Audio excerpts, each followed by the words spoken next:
Welcome to Crime Beat. I'm Anthony Robart.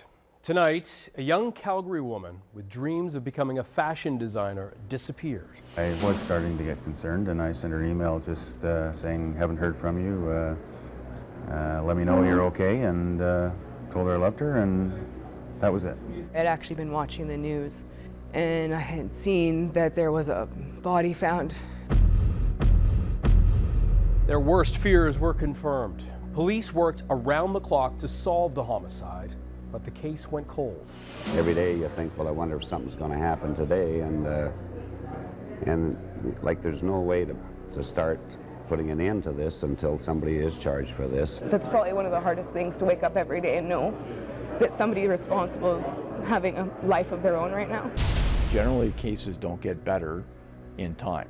You don't get a second chance. You only have one shot at this, and you need to get it right. We do not forget about these cases. Proof beyond reasonable doubt is a difficult hurdle to get by.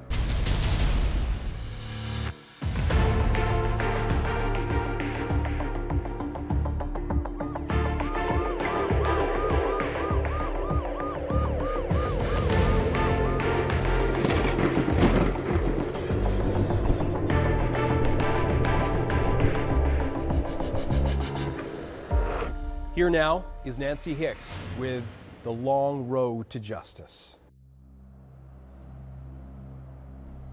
About an hour's drive south of Calgary, where the prairies meet the foothills just before the Rocky Mountains, is cattle country. On a Sunday afternoon in February of 2002, a rancher and his two sons were on horseback, moving a herd south down a rural gravel road. That's when something caught the rancher's eye. I was riding along on this side of the ditch, on the east side of the ditch there. It would have been out of sight for anyone driving by, but he had a better vantage point from up on his horse. I could just see what looked to be some blankets or a pile of something just off halfway down to the fence from the ditch.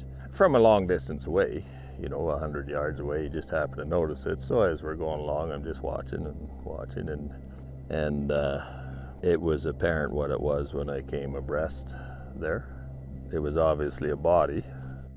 Don Lowe stayed on his horse and kept his sons and cattle away from the ditch. We couldn't stop anyway, really, because we've got cattle, and it's major kind of a traffic route, another quarter mile down there. So, and we couldn't contact anybody. So we just kept going down, and I stopped the first car that came along and asked for a cell phone, at which time we called 911. Peter LeBlanc was a corporal with the Calgary RCMP Major Crime Section and became the primary homicide investigator. I received the call just after 5 o'clock on the 17th of February 2002. When I drove up, the road is blocked off as we requested, so I walked in a ways up the road. What I saw appeared to be someone that was wrapped in garbage bags and a sheet. She was wearing sweatpants, I think a sweatshirt. She had reddish blonde hair. She had socks on her feet, no shoes. The back of her shirt was lifted up enough that I could see a tattoo on her lower back. Corporal LeBlanc assembled a team of seasoned investigators. You don't get a second chance. Basically get on top of it as quickly as you can within 24 to 48 hours. Those are crucial hours when you're investigating a murder or a suspicious death. At the time, you really don't know what you're looking for other than you're trying to determine what happened. And then the person had obvious injuries. We covered those injuries and covered the hands. You put the hands in bags and then tape them so that if there's anything, say if that person is struggling and there's hair and fiber evidence under the fingernails and things like that, you don't lose that. We knew reasonably that where she was found in the ditch was not where it happened. A lot of times we'll call those a dump, where somebody has taken someone's life, they've taken them to another place, and they've placed them, dumped them, whatever terminology that you'd like to use. Police had no idea who the victim was. There was no purse, no wallet, no identification. We'd asked for the public's assistance to help us in any way. If anybody seen any strange occurrences, seen any vehicles, noises, someone's reported missing, to contact the RCMP or any unit of Crime Stoppers. At that same time, about an hour north, family and friends of a young Calgary woman were feeling extremely uneasy. It had been several days since anyone had heard from Adrienne McColl. Adrienne had come to my office to borrow some money. She was on her way to work, so she was dressed up quite nice, and we had a little chat. And then she had to take off and get to her new job, which was at a restaurant serving. Usually, her and I would talk every day, every other day. We called each other on the phone all the time. So, when I saw her leave that day, I just said, "See you later." They spoke on the phone 2 days later on February 13th. Going to the dentist, things like that. That was about it. That was our big plan, going to the dentist that day. Shandy didn't hear from Adrienne after that, and both her father and stepfather were concerned no one had been able to reach her. And then Shandy saw the news. I had seen that there was a body found in Nanton, and I don't know why, but it just sat so badly with me. I said, turned to my mom, I said, "Something is not right, Mom." And there was a Crime Stoppers phone number on the news, if you knew anything. I don't know why, I had to call. I just had the worst feeling that it was her.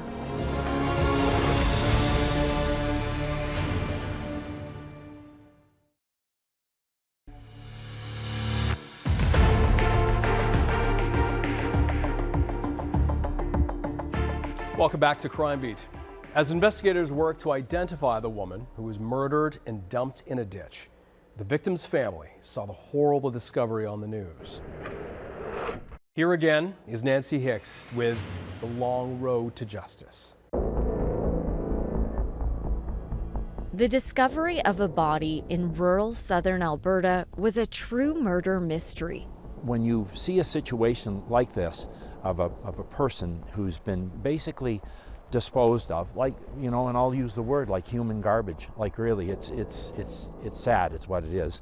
What you do is immediately, identify the person as a female. You take notes of approximate age, height, weight, that type of thing, and you start checking your missing persons files. That's when police learned about Adrienne McColl. No one had heard from the 21-year-old since Valentine's Day. Her loved one's worst fears were confirmed. The body found near Nanton was Adrienne, and an autopsy revealed she suffered a violent end. Adrienne had a fractured skull, and one might think right off the bat that probably would be the cause of death, but it wasn't. It was asphyxia, and that would be from strangulation. You need to learn everything you can about the victim, because the victim can't speak anymore for themselves. We learned that her biological father was an RCMP member in Vancouver who was presently stationed in Kosovo. We found out that she worked at Studio 82 in Calgary, and we learned that her stepfather was John McGee, who was the owner of Studio 82. We learned that her mom and her dad were divorced. We learned that her mother and John McGee were in a relationship, but that relationship was no longer. Police discovered her stepfather, John McGee, had recently invited Adrienne and her dog Max to move in with him in his southwest Calgary townhouse in the community of Killarney. Officers interviewed John just over 24 hours into the homicide investigation. Today is the 18th of February 2002. The time presently is 10:42 p.m. This is going to be the statement of John McGee. John told police he last saw Adrienne on February 12th as he headed out of town for a golf trip. She worked on Tuesday because she dropped me off at the studio. And she came in and had breakfast. and she had to do work at 11 o'clock. So to just get ready to leave, oh, we're going to help him.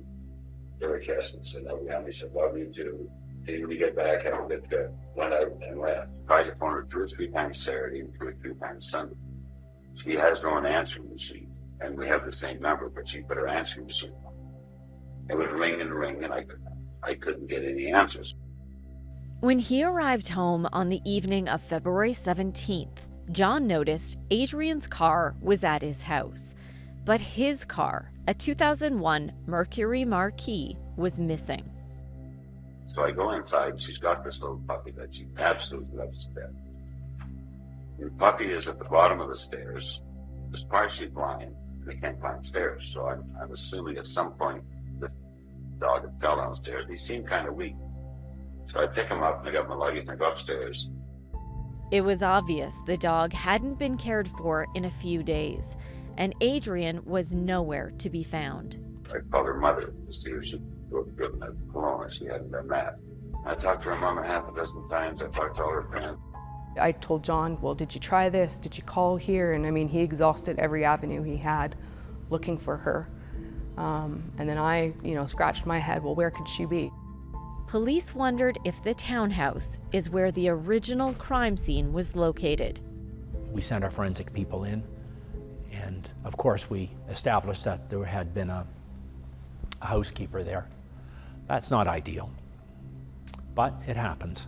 John's housekeeper arrived at the home on February 15th and cleaned up some unexpected messes made by Adrienne's dog.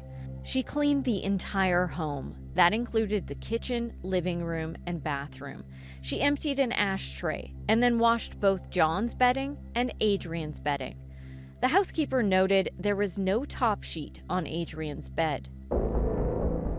The same forensic investigator who examined the scene in Nanton examined the house. That's the good part about being at numerous spots, because you can go, wait a minute, this ties into this, where if it's different people doing things, you might miss it. There was a sheet that came from somewhere, and so within the house, you have to photograph the house, video the house, and with still pictures from negatives plus digital. And then you're looking to see if there's missing sheets or missing covers. They did find a sheet that seemed to match the one located at the original crime scene. I took DNA swabs of some areas, and again, I collected some beer bottles, and I looked all through the garbage and collected some bags and things, because at the crime scene where the individual was found, there were some plastic bags. So we were comparing bags. Days after Adrienne McColl's body was discovered near Nanton, a funeral was held in South Calgary. But it was difficult for Adrienne's family and friends to grieve because her murder remained unsolved. There's no words to describe how your world stops when you find out something like that. There's just no words. I can't express how much Adrienne was loved. I was asked, did she have any enemies? No, I laugh, there was no enemies. Nobody didn't love her to death. A very outgoing, personable, loving person. She was very bright. She would do anything for anybody, pretty much. I think everybody liked her. She had a ton of friends. Shandy remembers Adrienne's warm, loving nature and sparkling personality. She just was like a bright, glittery light. Hanging out Adrienne is like her staple that everybody would know her by. And it would be a classic jogging pants, 2 pairs of socks with Birkenstocks sandals. That was a staple that she would always be seen in. Always had a big sweater on and hair back, scrunchie on her wrist. To this day, that will be imprinted in me. That is 100% the look of Adrienne. Adrienne dreamed of becoming a fashion designer. In 2002, she was filled with excitement as she inched closer to pursuing that dream. She wanted to get into design school. In fact, she was registered to go to Vancouver to go to fashion school. She was accepted. I understand her stepfather had actually paid for it. Adrienne planned to move to BC and begin classes in the fall. She had such a bright future. It was hard to believe she was gone. And I don't know if you've had this experience most people have, where you have a bad dream and you wake up and you go, "Phew, that was a dream." Only, you know, I kept waking up and realizing it wasn't a dream, and you got to figure out how to work with that to keep functioning.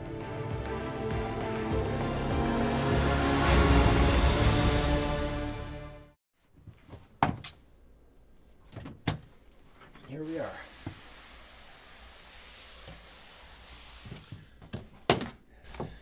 These are all books on all my murder investigations. And Police worked tirelessly to solve Adrienne McColl's homicide. you're always trying to establish who could possibly do this to this person, who would do this. They hoped forensic testing of evidence recovered from the crime scenes might help. The black plastic bags that were at the scene where the body had been found, I put them into like a fish tank. I used cyanoacrylate ester, CA, to develop fingerprints, but I didn't develop any identifiable fingerprints. You're just hoping that you haven't missed anything, and at the same time you could preserve the evidence, so as the technologies get better, you could assist. They tracked down Adrienne's stepfather's missing 2001 Mercury Marquis. It was located in a park and fly lot at the Calgary airport. They sent forensics over. There wasn't a whole lot in the car. There was a pair of sandals in the car, Birkenstock sandals, and I believe a parking ticket was in there, park and fly, which doesn't sound like a lot, but it's a whole lot because it tells you exactly when a person parked that car there. And that's important. There was something else that caught the investigator's eye. 2 stalls over from John McGee's Marquis. A pair of jeans was found. Size 36 waist, 30 leg. They were seized and they were processed properly, put into exhibits. As investigators continued to speak to her family and friends, they learned Adrienne had a boyfriend, Stéphane Parent. A fancy dresser, jewelry, lots of gel in his hair, big watch, really expensive clothing. We'd go out for supper and he would only order the most expensive wines, and it appeared to me the relationship between the two of them was pretty good. He seemed to really dote on her. He called her princess. Stéphane Parent was born in Ottawa, Ontario, and was raised in Gatineau, Quebec. He was just very jovial. He had a ton of friends. He had played professional football over in Europe, and he was very much into sports. It seemed like his whole life revolved around sports, hockey, football, anything sports. When Stéphane returned to Canada, he started working in nightclubs. He was married for a brief time in the mid-90s before he moved to Calgary in 2000 and got a job at Studio 82. And when I hired him, I told him that if he dated any of the staff, that I would release him. And of course, he ended up dating my daughter, Adrienne.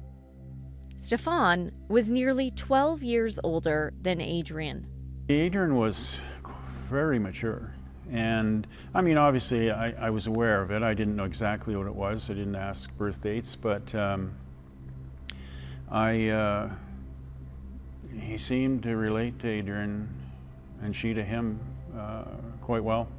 By 2001, the couple was expecting a baby. It was a very exciting time for her. A lot of changes, right? A lot of things to get used to, but she was really, really excited. But in October, the baby was stillborn. She was very upset. I know she told me it was the hardest thing that she'd ever had to go through in her life, so. It was devastating for them both. They were really looking forward to this baby. Given his long-term relationship with Adrienne, investigators needed to speak with Stéphane. He has a story to tell. He has something to tell us. Don't know exactly what it would be, but there is something that I'm sure he can share with us because he was in a relationship with Adrienne. Police learned he left Calgary. Opening, early morning, gentleman comes up and asks to buy a ticket. From what I recall, it was kind of what's the next flight out, and kind of looked it up on the computer and paid cash. He had a lot of cash. Denise Meliola worked for WestJet at the time and was later interviewed by the RCMP. And it was a roll of money, and he counted the money out in cash. It did stick out somewhat because people don't generally use cash. And at the time, because we've got to go back so many years, like $600 for a flight was quite a bit of money. It was a bit surprising that there was that much cash for a last-minute ticket, full price, to go somewhere. I did comment, like, there's a lot of cash, be safe with that. It's not safe to carry that much kind of cash. Stéphane Parent bought a one-way ticket to Ottawa early in the morning of February 15th, the day after Adrienne was last seen alive. We jumped on the plane, WestJet plane, and we flew to Ottawa. He's classified as a person of interest. He was in Calgary, and he left Calgary shortly after Valentine's Day in the early morning hours. The next morning, we teamed up with our media relations people in A Division, and we also contacted Carol Beaucaire, the mother of Stéphane Parent, and talked to her. Do you know where Stéphane is? She didn't know where he was. So we talked about, could he be missing? And should we look at missing persons? So we did. She agreed. Police issued a press release about missing person Stéphane Parent. And it worked because we ended up establishing contact. His mother established contact with him as well. This went on for a few days, back and forth, phone calls.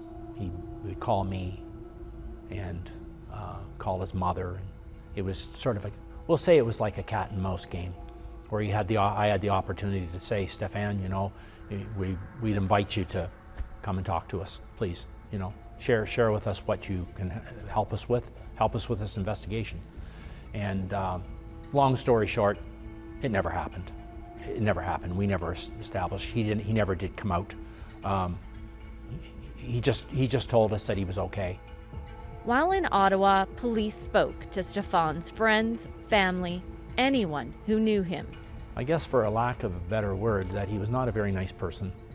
That's really what we learned. Stéphane was, and this isn't my opinion, this is the opinion of many people that we spoke to who were colleagues, who were employers. He was a very smooth talker. Any conversations he had always escalated. They either started really angry, you know, that forceful anger comes out, and I talk to him in a calm manner, and I generally bring him down, and then sometimes he'd cry on the phone and say things on the phone. I mean, the conversations were all recorded, of course. Investigators were in Ottawa for about a week, and as the investigation continued, went back several times. Recently, we traveled to Ottawa, which would be probably the third trip that I've made to Ottawa. The other two trips were to talk to him, that we were unable to either reach him, or when we did reach him on the phone, he wouldn't agree to speak to us. But Stéphane Parent remained a person of interest. What we did establish was Stéphane was spoiled. He was raised by his mother. He was not necessarily nice to her, downright mean to her when he talked to her on the phone. He treated her with disrespect, disregard.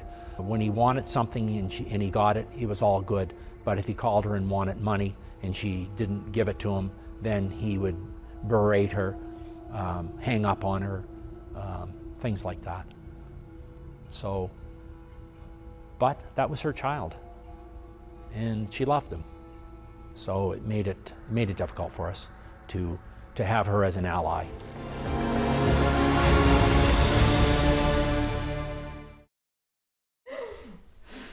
And that one's at my mom's house. Oh, okay. A few years ago. Yeah, no kidding. Adrienne's family told police her relationship with Stéphane Parent had deteriorated following the loss of their child. And as Adrienne grieved, her boyfriend took off. Yeah, and she didn't know where he was. She had no idea. He was supportive for about a week, and then he was tired of her crying. And he called me and he's like, I don't know what to do. All Adrienne does is lie in bed and cry, cry, cry. I'm so sick of listening to her cry. He goes, I gotta get out of here. And he took off on vacation, went to the Caribbean. They had already been encountering some financial issues. And I think the baby on top of it just kind of compiled everything. And I think after that, it just set a snowball effect going. She did tell me they had to pawn some things to pay some bills, but there was a number of things. She had no idea where they went. She just assumed that he'd pawned them. Despite the volatility of the relationship, Adrienne and Stefan stayed together and spent Christmas 2001 with Shandy's family. She did tell me that there had been one incident of domestic violence, I guess we'll call it. She didn't call it that, but where she'd been hit, and she didn't really she wouldn't give me a lot of details. She didn't give me details exactly why and what happened, and just that it happened. There's no record of Perrant being charged for domestic violence against Adrienne. But as a veteran RCMP officer, Blair McColl was concerned about his daughter. And I did tell her but would hit her or hit a woman, period, a man that hit a woman is probably capable of anything. And but she said she wasn't afraid of him at the time. In fact, when I sort of went on for a while, she started to get angry at me, and that was the first time in her life she'd been angry with me. On February 13th, the day before she was last seen alive, Adrienne borrowed money from Shandy. She essentially was looking for money to put down a deposit on items that they had pawned. In all honesty, that was the first time I realized how bad it had gotten, just because it wasn't like her to reach out of her comfort zone and ask for help.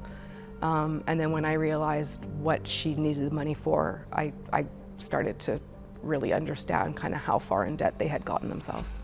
John McGee told police he knew Adrienne saw Stefan in the days leading up to her disappearance.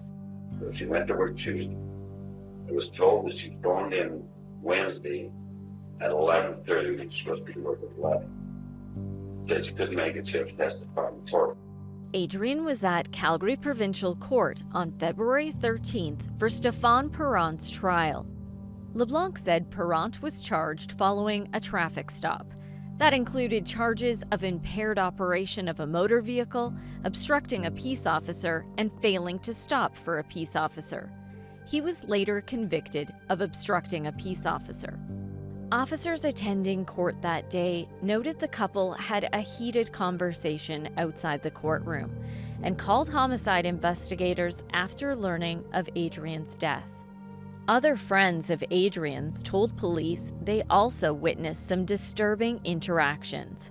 There was witnesses to choking, where he choked her. There was also witnesses that said that she could give it as much as he could. You know, she stood up to him basically at times. But it was a very rocky relationship to the point where John McGee, the owner of Studio 82, had to release both of them from employment. So they no longer worked at Studio 82 because he was causing some troubles with the business itself. And police learned in early 2002, Adrienne was ready to move on. It was right before Valentine's Day. She called me and told me, I can't do this anymore with Stefan. Like, we are not doing well together, and I'm gonna tell him that, you know, I'm gonna move back to Vancouver and be with my mom. And that was the last time I spoke with her. Years went by, and no arrests were made in Adrienne's murder. Her family and friends did all they could to make sure her case remained in the public spotlight. Well, every year is, you think it's probably going to get easier, and it gets tougher every year. So it's a tough thing to go through. That's probably one of the hardest things, to wake up every day and know that somebody responsible is having a life of their own right now. The case has not went cold. They've assured me of that. I believe they're working hard on it. And I believe that they will bring the guilty person back and they will convict her. Over the years, an estimated 200 officers worked on the case. In 2013, 11 years after Adrienne's homicide, Inspector Chad Koroluk took a fresh look at the file. We do not forget about these cases. Stéphane Parent was certainly identified as a suspect early on in this case. As we progressed with the investigation, we also looked at potential alternative suspects. Some of those people included other employees that worked at Studio 82 with Stéphane Parent and Adrienne. It included some of Adrienne's family members, an ex-boyfriend, in addition to other tips that we had to look at. That potentially pointed the investigation in a different direction. So certainly we looked at exploring all those avenues and explored them as far as we possibly could, and were satisfied that we had cleared all other potential suspects. And that included obtaining fingerprints and DNA from some of those other alternative suspects. Police said the only suspect they had not cleared was Stéphane Parent. We were ultimately looking at ways to strengthen this case, as it was certainly very circumstantial.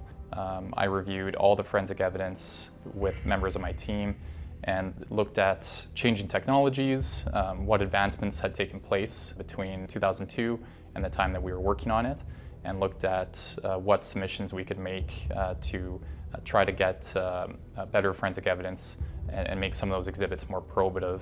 Garbage bags found in the ditch with Adrienne's body were tested with new techniques that weren't available in 2002. In 2013, we were able to collect very valuable evidence from those bags. We used a technology called vacuum metal deposition, which is one of the most sensitive and best techniques in fingerprint evidence. And through that technique, we were able to identify 2 fingerprints on one of the bags. And in the end, those 2 fingerprints were matched to the suspect, Stéphane Parent. The jeans found in the airport parking lot were also sent away for testing. That was another crucial exhibit, as there was blood found on one of the pant legs that ultimately matched Adrienne. And there was also DNA found on the inside pockets of the jeans, which later matched Stéphane Parent, which would indicate that he was likely wearing those jeans at one point in time. Police also decided to re-interview Stéphane Parent's half-sister. He had called her following the discovery of Adrienne's body. Stéphane calls me, and he's not crying or anything, but he's like, oh, I can't believe this has happened. My Adrienne's gone. And I was like, well, what happened? And he goes on to tell me that he was going to Ottawa to go hang out with his guy friends. And so the morning he was leaving, Adrienne got up early and drove him to the airport and dropped him off. And the last he saw was her driving away. She was in John's car, driving John's car, and she was driving out of the airport. Now, granted, this was really early in the morning, so he said it was very dark out. And he watched her drive away. And he said, I'm just sure there was someone at that airport watching her and saw her drive out of the parking lot and followed her and killed her. And I was like, oh my gosh, this is nuts.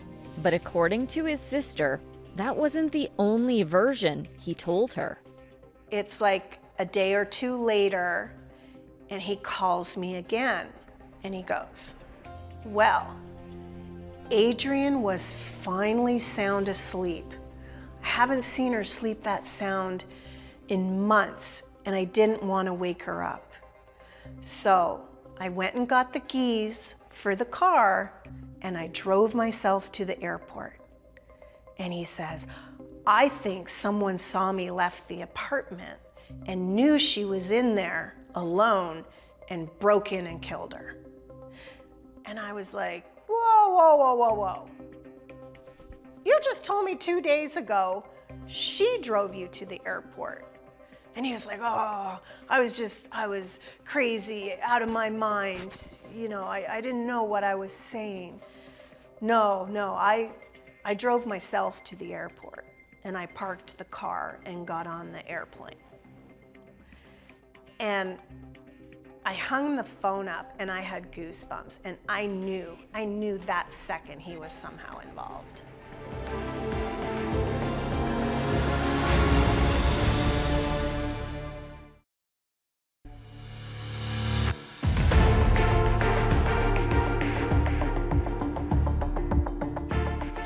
Welcome back.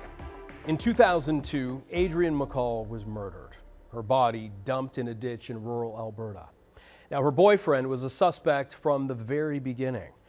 But years went by and no charges were laid in the case. Still, her family remained hopeful the killer would be caught. Here now is Nancy Hicks with a conclusion of the long road to justice.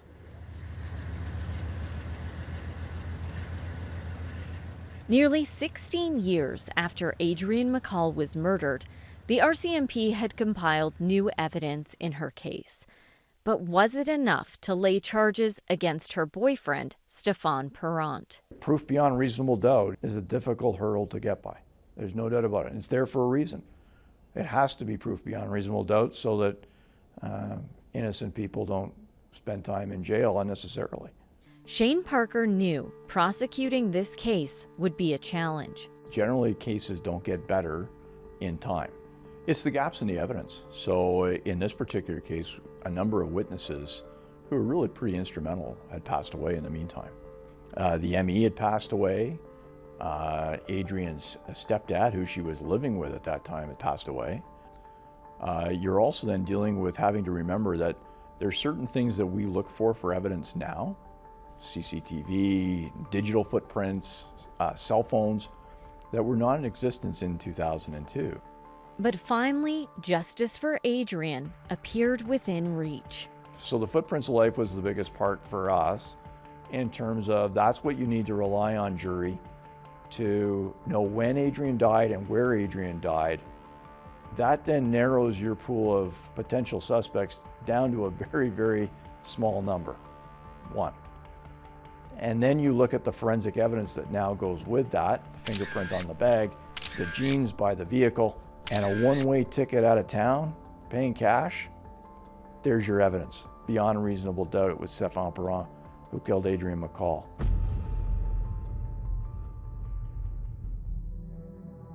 On February 17th, 2018, 16 years to the day after Adrienne's body was found in a ditch near Nanton, Stefan Perrant was arrested in Quebec. I'm pleased to tell you that we have made the arrest and have laid a second-degree murder charge in the homicide of Adrienne McColl.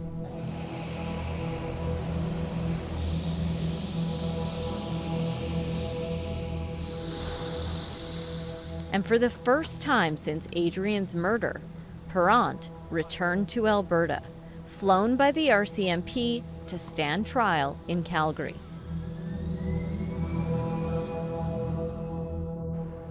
In September of 2021, a jury trial got underway. Shane Parker presented the prosecution's theory. This was an acrimonious relationship that had its good times and had its bad times. And strangling someone is a very intimate way to kill. The other thing with Adrienne is there was no signs of sexual assault. There was no break-in at the McGee house. How come there wasn't a bloody scene at Killarney? Well, if it was a stranger who decided to break in and attack Adrienne McColl, the stranger doesn't care what the place looks like. They're just going to leave a crime scene and take off with Adrienne and go do what they're ever going to do. But if you think the scene is going to implicate you, you've got to clean the scene. Then there was his sister's testimony, the two very different explanations she said he gave her. In both his stories, he is alluding to foul play, and this is before a lot of details of the crime ever would have become known. And in his story where he changed it from she's abducted at the airport or sometime after the airport drop-off, to now being abducted in the home, subconsciously, Stéphane Perron knows a detail of the case that only the killer would know. The killing happened at Killarney Glen because we know from the bed sheet. That's the connection to the crime scene. So that is significant evidence that comes out in early 2018. Stéphane Perron didn't testify, but his lawyer did present evidence. His defense was always going to be, it wasn't me. That was the defense theory, was that Perron was already in Ottawa when Adrienne was killed, full stop. That's their defense. In the end, it was up to the jury to weigh the evidence and decide Stéphane Perron's fate.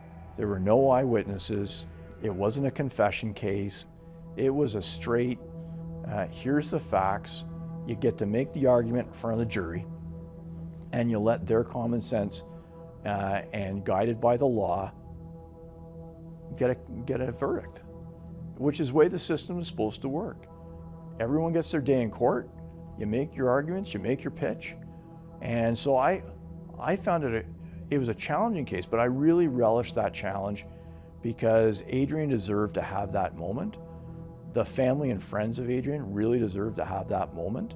The case was never going to get any better. It was now or never to try the case and to let the outcome fall where it may. Jurors took a little over 2 hours to find Stéphane Perron guilty of the second-degree murder of Adrienne McColl. He was sentenced to life in prison with no chance of parole for 17 years. Once the trial was finished, I definitely felt a weight come off my shoulders that I didn't realize I'd been carrying, for 20 years. It definitely helped a piece of the healing. He's where he belongs to be. I hope he never gets out, and those dates are only he can apply for. It doesn't mean he's entitled to it. And he may not get out after 17 years if he applies and they don't think he's worthy. More than 2 decades after Adrienne McColl was murdered, the rancher who found her still thinks about that day. Yeah, I think about it quite often, actually. I heard various reports of that guy, and I'm certainly glad that it was finally put to bed. No doubt about that. The road to justice was a long one, and not without collateral damage. And I've lost both my kids to this, and it's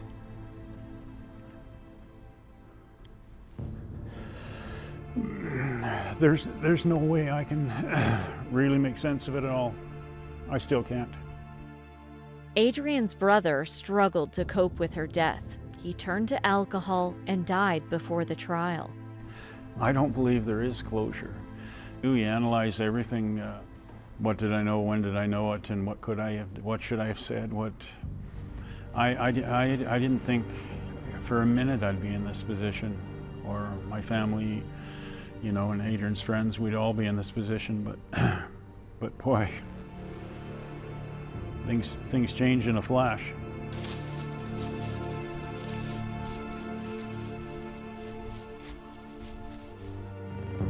Adrienne's father and her best friend Shandy have a very special bond. Her death left a heartache no one can heal. But the love they shared for her and the memories they hold close, no one, not even Stéphane Perron, can steal.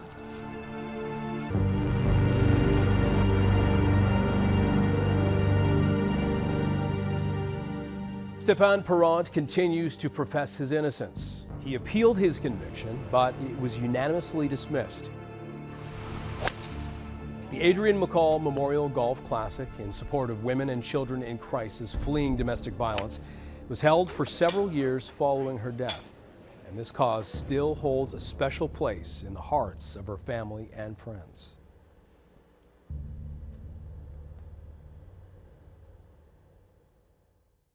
I'm Anthony Robart. Thank you for joining us tonight on Crime Beat. Want more episodes of Crime Beat? Listen to the Crime Beat podcast, now for free on Apple Podcasts, Spotify, or wherever you find your favorite podcast.